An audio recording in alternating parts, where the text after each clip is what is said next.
Salut, c'est Antoine et je suis ravi de te retrouver dans cette nouvelle vidéo sur Poker et Stratégie, ma chaîne dédiée au cash game, au poker. On va voir dans cette vidéo 12 conseils pour les joueurs débutants au poker. Alors j'ai marqué crush les micro-limites en 2023, mais en vérité c'est plus déjà ne plus perdre, enfin, les conseils de base pour voilà, pas devoir remettre la carte bleue tout le temps. Et puis dans un second temps, après, gagner de l'argent sur ces micro-limites. Donc c'est de la NL2 à la NL30 incluse. C'est globalement le même jeu. Après, c'est juste la proportion de joueurs faibles versus le nombre de joueurs qui sont voilà, qui commencent à bien jouer aux cartes, qui diminue plus on monte, mais globalement c'est le même jeu. Euh, voilà, tu as mon adresse mail sur chaque page si tu souhaites me contacter, si tu souhaites en savoir plus sur ce que je propose pour les joueurs débutants ou les joueurs qui ne sont pas gagnants à ces micro-limites pour progresser. On en reparle à la fin de cette vidéo, plus en détail, mais je vais déjà exposer ces 12 conseils. Tu vas voir si tu les appliques ou pas.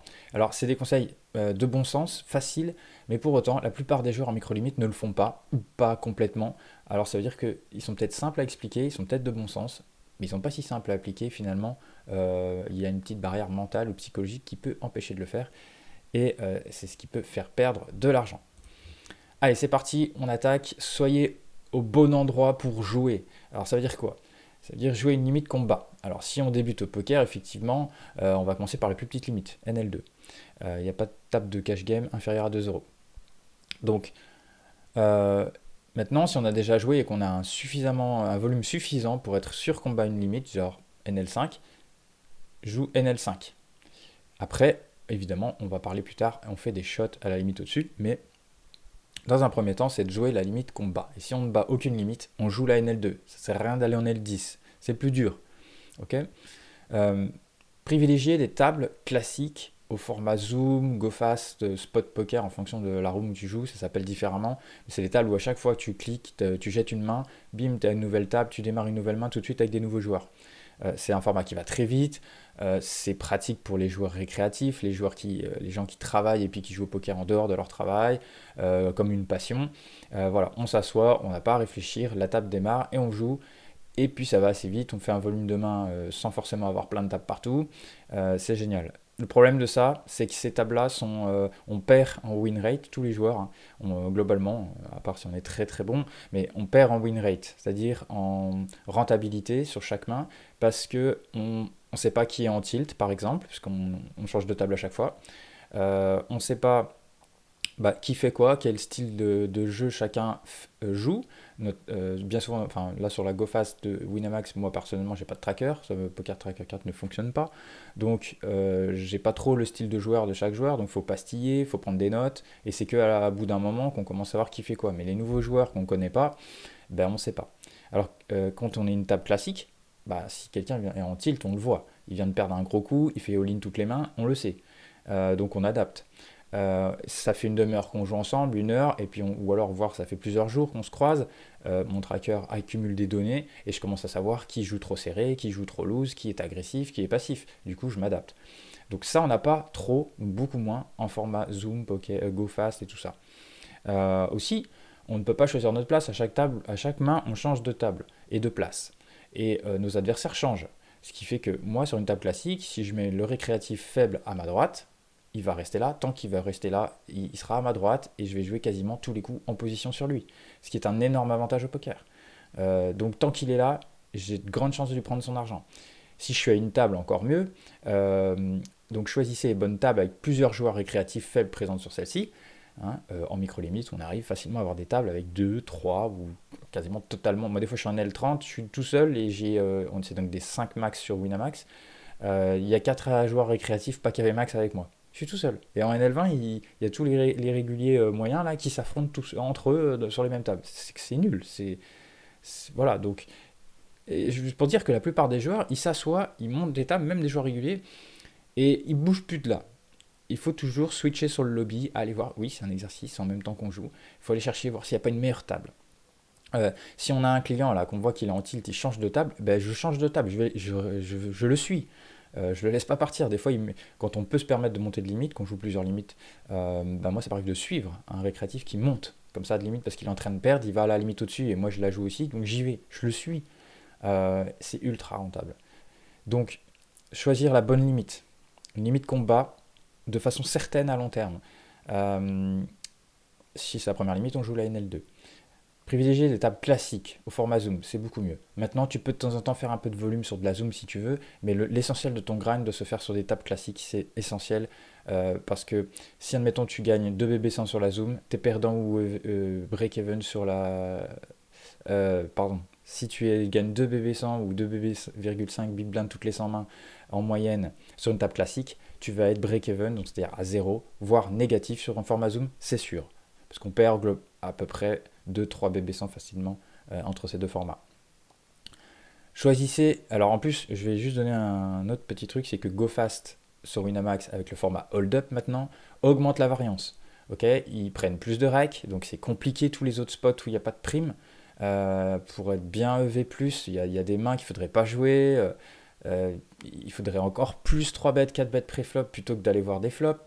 Parce que le reg qui est pris par Winamax pour l'État français et Winamax, parce que tout ne va pas pour Winamax, il y a des impôts aussi, tout ça c'est pris à partir du flop. Donc tout ce qui se passe pré-flop n'est pas imposé. Ok, donc il n'y a pas de frais. Donc sur ces tables-là, il faudrait encore plus jouer comme ça. Et maintenant, quand il y a une prime au milieu, il faudrait lousifier son jeu et puis essayer d'aller voir des flops, essayer de... Voilà, donc c'est pas évident. Puis quand il y a une cave ou 5 caves au milieu, c'est ultra high variance. Donc quand on a une petite bankroll, qu'on n'a pas beaucoup de caves à une limite, jouer ce high variance là, c'est pas top. Donc ce format là, il est encore pire, je trouve. Donc bref, maintenant ça attire les joueurs récréatifs. C'est sûr, parce que c'est ce côté un petit peu, comment dire, prime hasardeuse. Les récréatifs adorent, c'est pour ça que ça marche bien l'expresso, c'est pour ça que ça marche bien les tournois. On voit bon, les tournois moins maintenant parce que c'est long et puis c'est dur d'aller au bout, mais c'est vrai que le montant qu'il y a à gagner les fait rêver. Donc c'est pour ça que le format avec les primes, comment ça s'appelle, j'ai perdu le nom. J'ai perdu le nom, c'est pas grave. Tu vois ce que je veux dire, quand tu élimines un joueur, tu gagnes une partie de son buy-in directement sans avoir besoin d'aller loin dans le tournoi. Bon, tout ça, c'est des formats qui apprécient les joueurs récréatifs. Et donc au cash game, ils ont réussi à trouver un format qui rajoute un peu ce côté-là, prime aléatoire. Mais le problème, c'est que pour les joueurs comme nous réguliers, ça augmente un peu la variance. Et donc ça demande à gamble certains spots avec des mains un peu marginales. Mais quand on a la cote, il faut y aller. Choisissez la bonne place à cette table. Donc j'insiste, le mieux, c'est d'avoir un récréatif directement à notre droite. C'est plus facile. Quand on est en position sur lui quasiment dans tous les coups, ça va être plus facile de lui prendre son argent. Maintenant, quand on est au bouton, il est au big blind, ça passe aussi. Parce qu'il va énormément défendre sa big blind, il va call tout un tas de mains trop larges, c'est 2 ranges larges, il va pas bien comprendre ce qui se passe. On est IP encore une fois, donc ça passe. Donc soit à notre droite, soit big blind, les deux c'est encore mieux. Un joueur régulier à notre gauche, ça gêne pas trop. Et s'il y a un hit UTG ou MP, c'est pas trop gênant non plus. Voilà.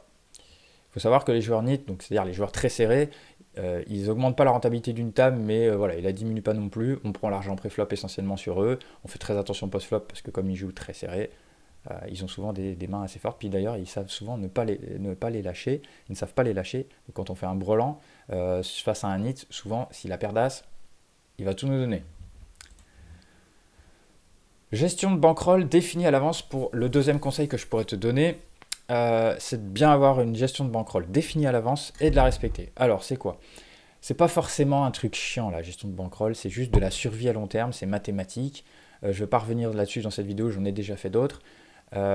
C'est minimum 30 buy-in si tu débutes. Voilà. Donc, tu mets 60 euros, tu peux jouer de la NL2 déjà. Même 50 euros, ça passe. De toute façon, la NL2, c'est la première limite, t'as pas le choix. Il faudra mettre un peu d'argent. Mais là, sur la NL2, on s'en fout un peu, puisque tu débutes. Donc si tu perds tes 50 euros, puis que tu as prévu de mettre 50 euros dans le poker par mois, tu t'accroches, tu essayes de ne pas les spew, et le mois d'après, s'il faut, tu remets 50 et tu redémarres. Là, on peut pas faire autrement, ça sert à rien. Enfin, tu n'es pas obligé de mettre 200 euros pour jouer de la NL2, quoi. Voilà. Mais après, quand tu vas monter, le minimum de chez minimum, ça serait 30 buy-in. Mais par contre,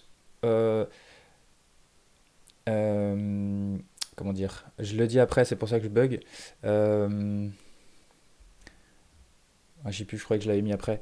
Je vais le dire tout de suite, c'est pas grave. 30 buy-in, et après quand tu montes, tu peux rester sur cette gestion de 30 buy-in, mais il va falloir avoir une gestion de bankroll très dynamique. Ça va être une gestion de bankroll dynamique, mais par contre, il faudra absolument accepter de redescendre dès que tu n'auras plus 30 buy-in à cette limite. Admettons, tu veux passer de la NL2 à la NL5, donc ça fait 150 euros. Euh, bon, je te conseille d'avoir, je sais pas moi, 155, 160, et tu prévois 3, 4 caves à cette limite, et quand tu les perds, tu reviens en L2. Ça, c'est primordial. Si tu veux faire du 30 buy-in, il faut absolument que dès que tu n'as plus ces 30 buy-in, il faut le redescendre. Donc limite, il faudrait presque 34 buy-in, comme je dis, donc c'est-à-dire 170. À 170 euros, tu passes en L5, à 150, tu repasses en L2. Quand tu as gagné 20 euros, donc 10 buy-in, tu repasses en L5, et ainsi de suite. C'est ça, faire des shots, et tu fais des allers-retours jusqu'à ce que ça passe. Un jour, ça va monter, monter, monter, tu restes en L5, et puis après, bah, ça veut dire que tu auras commencé à battre cette limite, ou en tout cas à y être installé, et tu montes, tu montes, tu montes. Voilà. Puis après, quand tu as 30 buy-in de NL5 et que tu as 4 caves de NL10 de plus, tu peux faire de la NL10, ça se passe pas bien, tu reviens, machin. Ça, c'est pas gênant. Et c'est même conseillé, à la limite, en micro-limite, ça sert à rien d'avoir trop, au départ, des gestions de bankroll euh, trop tight, trop serré, trop neat, comme on dit aussi. Même si, bah, moi, c'est toujours ce que j'ai préféré. Mais bon, j'avais le temps, je m'en foutais que ça prenne des années. Mais après, c'est un choix. C'est aussi par rapport à la gestion de bankroll, c'est aussi par rapport à notre personnalité et notre relation à l'argent, à quel point c'est grave pour toi de perdre 50 euros ou pas à un instant de ta vie quoi, financière. Euh, voilà, c'est le seul moyen pour survivre à la variance à court terme inhérente à ce jeu. Il y a de la variance au poker, il y en aura toujours. Même pour les. Alors, c'est sûr que plus on est bon par rapport à son field, les joueurs qu'on affronte, moins il y a de variance. Parce que voilà, si on gagne 10 BB 100, 10 blindes, 10 big blinds en moyenne toutes les 100 mains, on subit un peu moins de variance que celui qui gagne 2,5 big blind par 100 mains. Et celui qui gagnera 20 big blind par 100 mains, si tu fais 20 big blind par 100 mains en NL2, tu vas avoir la sensation de quasiment pas avoir trop de variance. Tu auras toujours des bad beats, hein, ça change pas. Hein. Mais c'est juste qu'entre ces coups où ça se passe pas bien, ou les journées un petit peu plus dures, bah toi, tu arrives à générer tellement d'argent dans tous les autres spots que finalement, bah, ta courbe elle monte tellement que tu subis rien. Quoi. Donc, bon, plus on a une win rate élevée, plus c'est facile à vivre, on va dire. Mais la variance est la même. Hein. C'est-à-dire qu'il y aura toujours des enchaînements de bad beats. On n'y coupe jamais. C'est le jeu qui est comme ça. Euh, plus vous débutez, plus vous devez avoir un plus grand nombre de buy-in pour jouer à une limite ou avoir une gestion de bankroll dynamique, comme je viens de le dire. Voilà. C'est ça, tout à l'heure je buguais, je voyais plus ce moment où je l'avais dit. Donc là, c'est pour les montées de limite, hein, je parle. Parce que voilà, donc il y a deux solutions. Hein. Soit tu fais très dynamique, comme j'ai dit, 4 caves, et dès que tu les as perdu, tu reviens, tu repars, tu reviens, tu repars, tu reviens. Soit tu fais une gestion de bankroll plus plus large, où tu prévois plus de buy-in. Ça, c'est généralement plus quand on est débutant, si on ne veut pas faire trop ces va-et-vient. Euh, Moi, je préfère, hein, personnellement, enfin, je fais un peu des deux, mais des fois, je préfère stocker un plus grand nombre de caves sur la limite que je m'apprête à jouer. Et par exemple, des fois, je fais 10, je prends 10 caves d'avance sur la limite supérieure pour y aller. Et j'ai plus de chances comme ça d'y rester quand je monte mon shot. J'ai plus de chances d'y rester que ça se passe. Enfin, je veux dire, je vais pouvoir jouer un plus grand nombre de mains avant d'éventuellement devoir redescendre. Voilà. Et ça limite aussi le risque que la variance me frappe à ce moment-là et que je suis obligé de redescendre juste à cause de la variance. Voilà. Mais après, bah voilà, c'est plus long à monter forcément. Donc voilà, c'est toujours des choix un petit peu comme ça. Mais en tout cas, il faut avoir une règle précise définie à l'avance. Et je précise définie à l'avance. C'est pas pendant quand on y est, on se dit bon, qu'est-ce que je fais. Non, il faut se définir à l'avance. Parce qu'après, il suffit juste mentalement de respecter ça. Donc toujours respecter les règles établies à l'avance. Lorsque tu transgresses les règles que tu as définies à l'avance, bah, tu es en tilt. Hein, si tu dois redescendre et que tu n'as pas la force mentale de redescendre, c'est que tu es en tilt. Si tu viens de perdre et tu vas te mettre à la limite au-dessus alors que tu n'as pas le nombre de caves qu'il faut, tu es en tilt. Donc là, je te conseille directement d'arrêter de jouer au poker et d'aller faire autre chose dans ta vie et d'y revenir plus tard, quand tu seras reposé mentalement et prêt à bien faire les choses. Sinon, tu vas perdre ton argent. Tu vas la perdre. Voilà. Tu t'en remets à la chance. Si tu te dis, je perds, voilà, mais j'ai perdu en NL10, ça m'énerve, je vais en NL30, ça va aller plus vite, NL20, tu vas t'affronter des joueurs plus durs, tu vas être encore plus stressé. Globalement, tu es en tilt, donc tu vas faire des trucs qu'il ne faut pas faire. Et puis, tu vas tenter, là, dans un très court terme, voilà, d'avoir un coup de chance. pour t'aider à regagner plus facilement 20 euros. Voilà, mais donc tu es en tilt en fait. Donc juste, faut arrêter de jouer au poker à ce moment-là parce que tu es en train de, t'es en train de faire de la merde quoi. Donc, et faut pas culpabiliser de ça. Enfin, je veux dire, pas mal de joueurs sont passés par là, moi y compris. Tant que ça nous a pas, on s'est pas pris un mur, on comprend pas quoi. Voilà, on croit que ça va bien se passer, mais non, ça se passe pas souvent bien. Donc voilà, faut juste pas le faire. Et voilà, la meilleure chose à faire, c'est de faire le dos rond quand on a un bad run ou quand on fait trop d'erreurs. Et c'est de travailler son jeu, on va le voir, pour ben, progresser et que ça. La montée de limite, ça se fait, hein, on y arrive, hein. Il y a des tas de joueurs qui ont réussi à monter les limites. On devra toujours monter des limites, hein, même si un joueur démarre en NL50 parce qu'il en a les moyens. Il faudra quand même qu'il monte les limites et qu'il monte des caves et faire des shots, redescendre. C'est tout le monde qui est comme ça à n'importe quelle limite. Donc c'est une compétence à la limite à acquérir. Sélectionnez vos mains de départ. Donc c'est important de ne pas jouer toutes les mains comme ça, un peu au hasard. Donc en micro-limite, si on joue déjà 20% des mains pré-flop, c'est suffisant. Okay, donc on peut jouer 20-15, donc 20 de VPIP, 15% de PFR. Donc si tu ne connais pas, VPIP c'est Voluntary Put in Pot, donc c'est on met de l'argent volontairement dans un coup, 20% du temps en moyenne. Et PFR c'est Preflop Raiser, donc en étant soi-même le relanceur. Donc on a un écart de 5% parce que de temps en temps on va défendre nos big blinds, on va pas sur-relancer. De temps en temps on a des spots OK à just call, c'est rare, mais au bouton par exemple, rarement au SB et rarement au cutoff, mais ça peut arriver. Voilà, donc en gros 20% des mains préflop, donc si 2 mains sur 10 en moyenne. Ok. Donc pour ça il faut se procurer des ranges de mains jouables par position et de les respecter. Alors quand je dis les respecter, hein, c'est pas forcément au début, dans un premier temps, quand on débute, on respecte les ranges. Mais après, il faut apprendre à les faire varier en fonction des différents spots. On va être globalement, hein, de manière générale, plus loose à une table qui est passive, on va être plus tight, donc plus serré à une table qui est loose, qui joue trop de mains. On va toujours un petit peu à l'opposé des joueurs de notre table. Mais tant qu'elle est rentable, on y reste. Donc si j'ai un joueur récréatif à ma droite, donc c'est mieux qu'il soit loose, hein. Un joueur serré, ça ne nous intéresse pas, même s'il est nul. Mais un joueur récréatif loose, donc qui jouerait 40% ou plus de ses mains préflop, 40, 50, il y en a qui jouent 70% de leurs mains préflop, ça c'est ce qu'on appelle des baleines, c'est top, ok, puisqu'ils jouent des mains complètement dominées par notre range. Mais nous en face, on va devoir un petit peu resserrer nos ranges, voilà, face à ce joueur, pour pouvoir être sûr de bien le crush post-flop. Et puis voilà, si on avait une table qui est quand même rentable mais qui est globalement un peu serrée, on peut l'ousifier puisque pré-flop il jette trop de mains. Il y a des joueurs qui jouent 15 au lieu de 20, qui jouent 10, il y en a qui jouent 9, 8, il y en a qui jouent que très peu de mains. Donc du coup, c'est pas eux qui nous intéressent, mais s'il y a des joueurs faibles ailleurs, on va quand même rester à la table.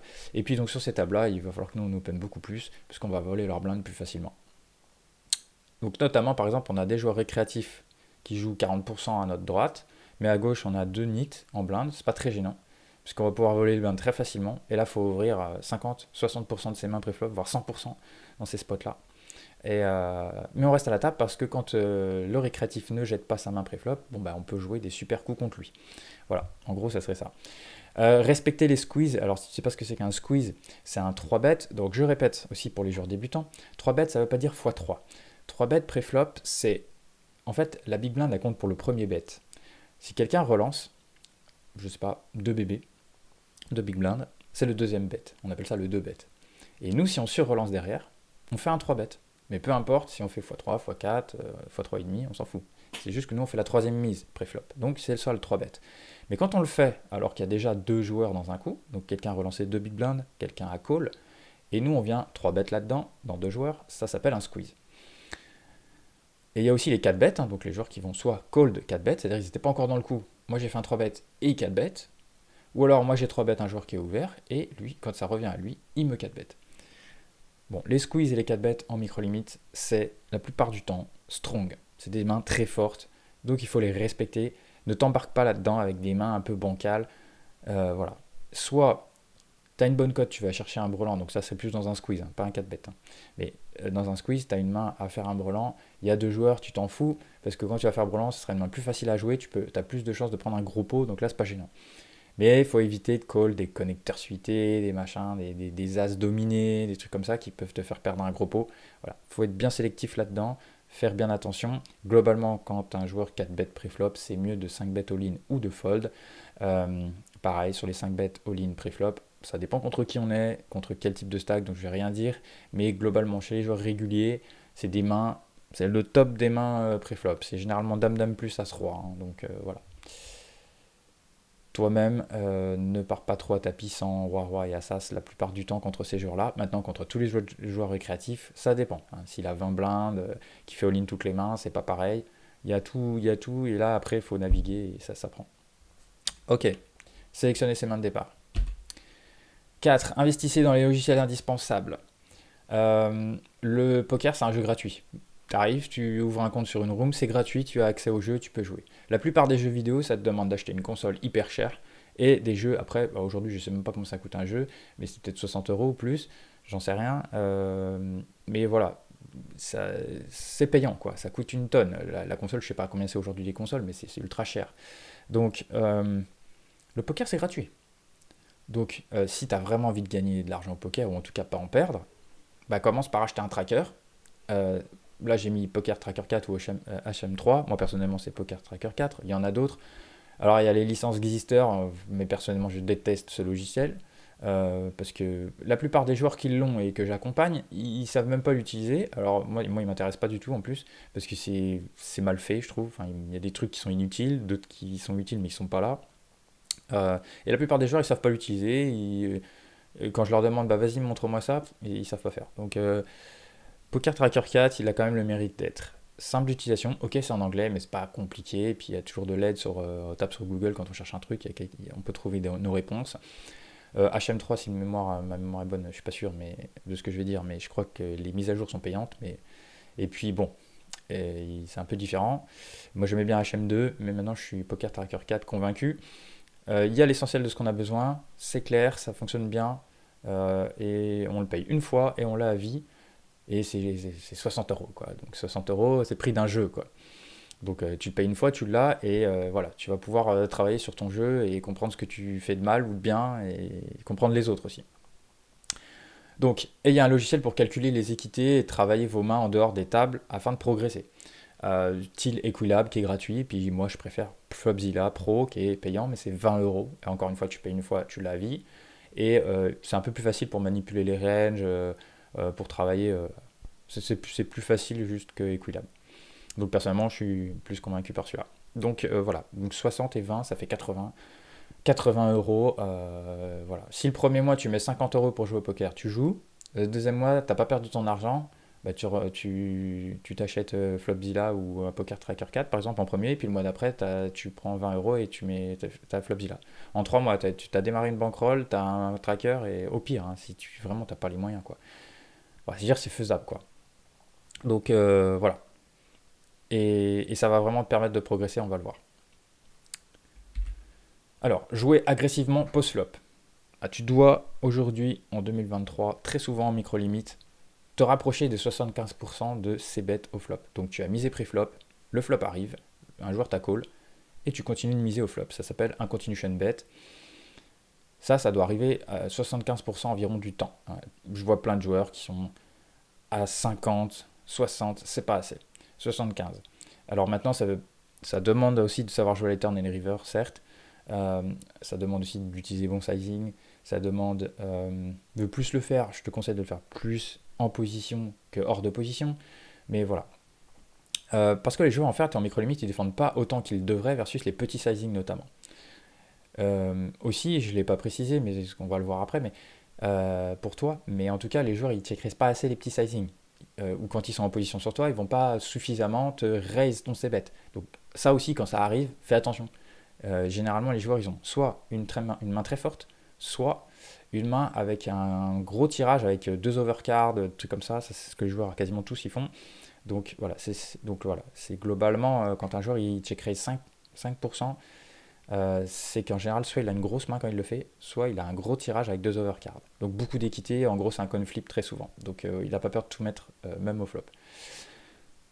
Donc voilà, ça check raise pas assez, ça reste pas assez les c-bets, donc fais attention. Et comme ça fold trop, bah du coup on a intérêt à complètement dévier de la théorie et de c-bet en grosse fréquence avec des petits sizing.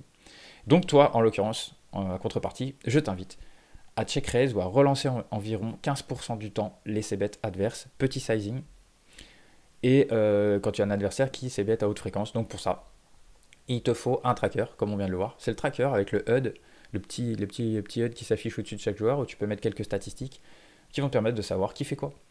Et tu vas pouvoir aussi, toi, t'analyser toi en dehors d'étape pour voir si tu fais suffisamment de c-bet. Si tu c-bet 40% du temps, c'est pas bon, il t'en manque. Voilà, donc en gros, voilà, tu dois arriver à peu près à 15% de check raise au flop et 15% de raise de c-bet IP.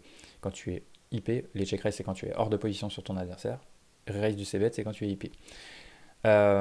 Cible d'abord les joueurs donc qui c-bet comme toi, si tu le fais, à 70-75% de c-bet et des petits sizing. Aussi, c'est bien d'avoir une note. Si un joueur fait des c-bet à demi-pot quand il a des bonnes mains et un tiers pot quand il a des mains très faibles ou des hauteurs as, si on le sait, ça, c'est parfait. On peut check raise et raise des c-bet comme il faut. Parce qu'il y a des joueurs qui sont très, très caricaturales, mais tant qu'on ne prend pas les notes, on ne le sait pas. Donc la prise de notes aussi, c'est important. Surtout si tu n'as pas de tracker. Ne pas trop bluffer en sixième conseil. Ne pas faire trop de gros bluffs, surtout versus les joueurs calling station. Il y en a beaucoup en micro-limite, des joueurs qui call, ils foldent pas. Ils sont top pair, top kicker, ils veulent pas lâcher. Ils sont seconde pair, top kicker, ils lâchent pas. Ils ont double pair, il y a tous les draws qui rentrent, ils veulent pas lâcher. Bref, ça sert à rien de bluffer. Ok, ces joueurs-là, pas de gros bluffs. Ou les joueurs trop faibles, qui comprennent rien au jeu, ça sert à rien non plus. Même certains reg ne fold pas facilement river. J'en fais toujours l'expérience. Des fois, j'ai des bons bloqueurs sur les nuts, je les bloque, il ne peut pas les avoir. Par exemple, j'ai l'as de cœur, les cœurs sont tombés, il ne peut pas avoir flush max. Le roi est au board. J'envoie une mise à tapis river, il y a des bons regs, ils vont réfléchir, et puis ils collent. Voilà. Alors qu'ils sont censés fold, quoi. Donc, très souvent.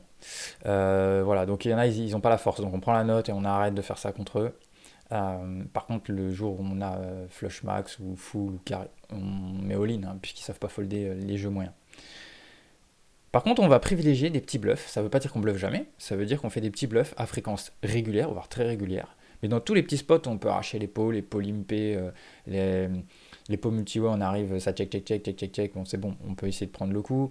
Quand on a une main faible, river qui va jamais gagner au showdown, bah on essaye si possible, hein, si le spot est bon, parce qu'il ne faut pas tout le temps le faire, ça dépend des boards, de ce qui se passe, de l'adversaire. Mais quand on a des bons spots et qu'on sait qu'on gagnera jamais quand on va checker, eh bien on essaye de bluffer le coup. Surtout quand on a des bons bloqueurs et que l'adversaire a des tendances à savoir fold. Là, il faut bluffer. Okay, les joueurs qui sont nits souvent sont ils sont aussi très peureux post-flop, c'est-à-dire qu'ils n'ont rien, ils fold. Voilà. Donc il y a des joueurs comme ça qui foldent plus facilement que les autres, donc il faut les cibler. Et puis faire des petits bluffs comme ça, même contre les récréatifs, on peut faire des petits bluffs. Le c-bet, typiquement, small sizing au flop, 75% du temps, c'est un bluff quand on n'a rien. Et ben on fait un petit bluff comme ça et on sait qu'on gagne de l'argent déjà au flop. Quand il call, turn, on s'emballe pas dans un 3 barrel all-in avec rien du tout. Après, voilà, s'il faut arrêter un bluff, on l'arrête. 7. Value. Il faut miser pour value. Je vois trop de joueurs qui veulent slow player. Il y a des fois, c'est bien joué, mais la plupart du temps, il faut miser soi-même pour valoriser nos mains moyennes, nos mains fortes. Voilà, face à des joueurs que je l'ai dit sont trop calling station. Et là, pas mal de joueurs en micro-limite, notamment NL2, sont trop passifs. Hein, donc on ne peut pas compter sur eux pour mettre l'argent, pour nous faire gagner de l'argent avec nos mains fortes. Donc c'est à nous de le mettre, l'argent, au milieu. Par contre, on peut slow player contre des adversaires qui sont très agressifs, très dégènes, un peu fous, qui dès qu'on monte de la faiblesse, ils potent, ils overbet, ils font all-in, bref, dans tous les sens. Là, ok, on va slow player. Mais voilà, c'est tout. On va miser cher contre des adversaires calling station, comme je l'ai dit, vu qu'ils callent trop. Lorsqu'on ne bloque pas des mains fortes chez lui. Par exemple, j'ai le brelan du bas, brelan de 2, pof, la plus petite carte, et il y a As, Roi, As, Roi 2 par exemple, et j'ai brelan de 2. Là, il faut miser une tonne. Hein. Une tonne. Ok. Ils savent pas folder. Top pair plus, et inversement, si je bloque tout, j'ai paire d'As, j'ai brelan d'As, et c'est As 7-2 Rainbow, pas de flush draw, là je peux pas miser cher. hein. Limite, il faudrait presque checker au flop parce que je vais arriver à avoir du mal à le faire payer 3 fois, hein. Ou river, j'ai les nuts, c'est très difficile pour mon adversaire de me payer avec un jeu plus faible. Euh, bon, bah, je suis obligé de choisir un plus petit sizing pour qu'il me paye quand même des mains plus faibles. Donc toujours réfléchir à quel type de main on essaie de faire payer et qui pourrait nous coller sur ce, et puis trouver le bon sizing. Mais en tout cas, il faut valoriser. Voilà, je vais faire un arrêt dans cette vidéo parce qu'elle dure 1 heure, elle est un peu longue, donc je vais faire 2 fois 30 minutes. Donc voilà, tu auras la prochaine partie la semaine prochaine. Pour ne rien rater sur ma chaîne, hein, comme d'habitude je le dis, il faut s'abonner à ma chaîne juste en bas là avec le bouton. Si ce n'est pas encore fait, tu peux laisser un commentaire déjà sur cette première partie de vidéo si tu veux réagir, commenter, poser des questions. Tu peux surtout liker cette vidéo, je t'invite à le faire pour me remercier, voilà, du contenu en échange que je donne. Je te demande juste de liker avant de partir. Tu as mon adresse mail ici si tu veux me contacter, si tu n'atteins pas les objectifs que tu voudrais au poker et il y a des choses qui te frustrent, qui n'arrivent pas à progresser en micro-limite, eh bien je peux t'aider, je t'expliquerai tout ça de toute façon, de façon plus précise dans la fin de la prochaine partie, la deuxième partie de cette vidéo. La semaine prochaine, globalement sur ma chaîne, les vidéos, c'est le dimanche matin. Et voilà, donc je te souhaite good luck dans ta progression, je te souhaite good luck aux tables et je te dis à bientôt sur Poker Stratégie. Salut!